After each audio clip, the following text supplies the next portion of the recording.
જય માતાજી મિત્રો, હું હોસ્પિટલથી ઘરે જવા નીકળ્યો. પાર્ટ 2 તમને બતાવીશ. ડાકોરમાં તમારું સ્વાગત છે. આ રહી ભવંસ કોલેજ ડાકોર, જે મારી જૂની યાદો છે. અને તમે જોઈ શકો છો સવારમાં જે એક્સિડન્ટ થયું હતું એ લાઈવ. ડ્રાઈવર તો સદનસીબે બચી જ ગયો છે.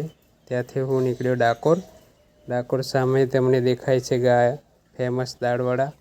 મને લાગી હતી ભૂખ, તો હું પહોંચી ગયો ફેમસ દાળવડાના ત્યાં અને મેં લીધા છે દાળવડા. જોઈ શકો છો તમે, ભાઈએ દાળવડા આપી દીધા છે અને ડીશમાં મૂકીને હું આ નાસ્તો કરીને નીકળ્યો મારા ઘર તરફ. નીચે બ્રિજ રહીને બ્રિજ જોઈ શકો છો. ત્યાંથી સામે દેખાય છે ગળતેશ્વરનું બોર્ડ 16 કિલોમીટર. અને આ રહ્યું મારી સ્કૂલ, જે મારી જૂની યાદો છે. ત્યાંથી હું આગળ નીકળ્યો એટલે આવશે અમારું ઠાસરાનું રેલવે સ્ટેશન. ત્યાંથી તમે ગમે ત્યાં જઈ શકો છો અને હું પણ મારા ઘરે જઉં છું હવે. Bye bye.